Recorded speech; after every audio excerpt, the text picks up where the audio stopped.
Guys, how are you? Dot Vasicek here of Raw Wanderlust, coming at you from Zaragoza, Spain, where I've been living for the last month. I haven't been able to explore many other places outside of this city yet, but I've had a really good time over the last month getting to know the layout of the city, walking in different directions, and purposefully getting lost and then getting found again. And it's inspired me to make this video for you guys, telling you some of my tips for when you're exploring a new city. You can apply these whether you're traveling abroad or if you're at home, and whether if you have a day or a month or anywhere in between. Anytime you're traveling, I think it's crucial to have a sense of adventure and to be flexible, because things will come up. Buses will be late, weather will turn on you, things will happen, and it's just all part of the story of your day. And so just be willing to go with it and be flexible, and ultimately you'll have a better experience because of it. My first real tip is to not give yourself any deadlines. This goes with being flexible, obviously, but I've noticed that when I don't have appointments, when I don't have certain places and certain times I have to be there, I feel so much more free and so much more willing to, look around me and see, oh, I think I want to go that direction, okay, and start walking, and not be concerned with, is that the right direction? Is that going where I need to go by such and such a time? So my next tip is to not leave hungry. Eat something before you go, even if it's something light and you're planning on eating at a cafe or a restaurant while you're out. Just don't go on an empty stomach, because you never know what you're gonna find or what you're not gonna find. And also, hand in hand with that is bring water with you, because you'll want it. Just bring water. Trust me. My next piece of advice is to look like you know where you're going.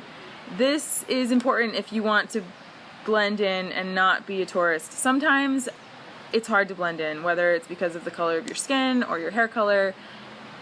It can be hard to blend in, but if you're walking around with an air of confidence, like, I know where I'm going, I have a destination, even if you don't, just look like you have a purpose, and it's gonna help you a lot, and it's gonna help kind of fend off the people who you don't want to attract into your day.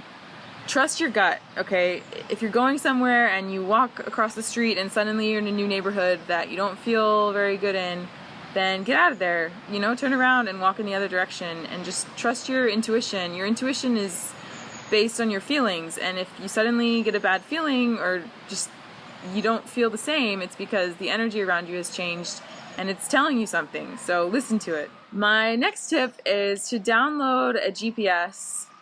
Usually I do this on Google Maps because I like to use Google Maps, and it's nice because even when I don't have service, if it's downloaded, then I can still use the map. Of course, you don't need an electronic map. You can also just use, old-fashioned paper map, and that's fine too. But whatever you have, make sure you have a map. And my next piece of advice to go hand in hand with this is, don't look at your map, okay? Have it in case you need it, but don't look at it, because where's the adventure if you're staring at a piece of paper or at your phone the whole time? There's no adventure there, okay? This is especially for all you men out there. Don't be afraid to ask for directions if you need to.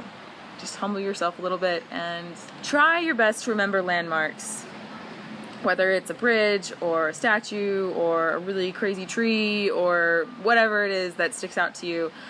I know some people are blessed with incredible senses of direction. I like to pretend that I'm one of those people, but even if you're not and you know it, just do your best to remember generally the layout of the city, if it's a grid or if it's like there's like a center and all the streets lead to the center, and what are the prominent things around you that you can remember and reference if you need to. But I say in general, don't bring valuables with you. Try and not carry a lot of stuff anyways, but definitely don't bring things that you wouldn't want to lose. I would really hate to lose my phone or my iPod, but if I did, it wouldn't be the end of the world. I would be really frustrated and I would be really sad, and I would hate to lose that amount of money in a monetary item, but life would move on and it wouldn't be a big deal in the end. However, if I had my passport and it was stolen or I lost it somehow, that would be a pain in the ass. Okay, that would be 1,000 times worse for me personally. Sometimes you need your passport because you're going somewhere where you're gonna have to prove your identity, or it just makes sense to have your passport with you. If you're gonna be paying with card, Sometimes you need to prove your identity and show them your passport. That is another reason for me not to carry credit cards when I'm traveling for a day. I prefer to pay for things with cash because it stops me from buying a lot, first of all, and then also just generally I feel safer when I know that, okay, I have 20 bucks on me, and worst case scenario, if I get robbed or I lose the 20 bucks, then it's just 20 bucks and I'll be fine. I know some people are going to have different opinions on that one, and it really just depends on where you are and your situation. If I do have to carry my passport with me, then I am extra precautious and I'm extra aware that I have my passport, and I just kind of guard my belongings a little bit more.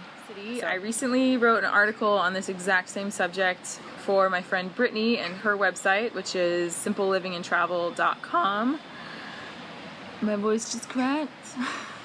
She's been a huge inspiration to me. She's a fellow traveler, vagabond, badass girl, and I highly recommend you check out her website and my article while you're at it. I just wrote the same things but in a little bit more detail.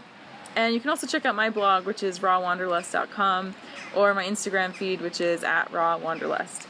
Okay, until next time, see you guys.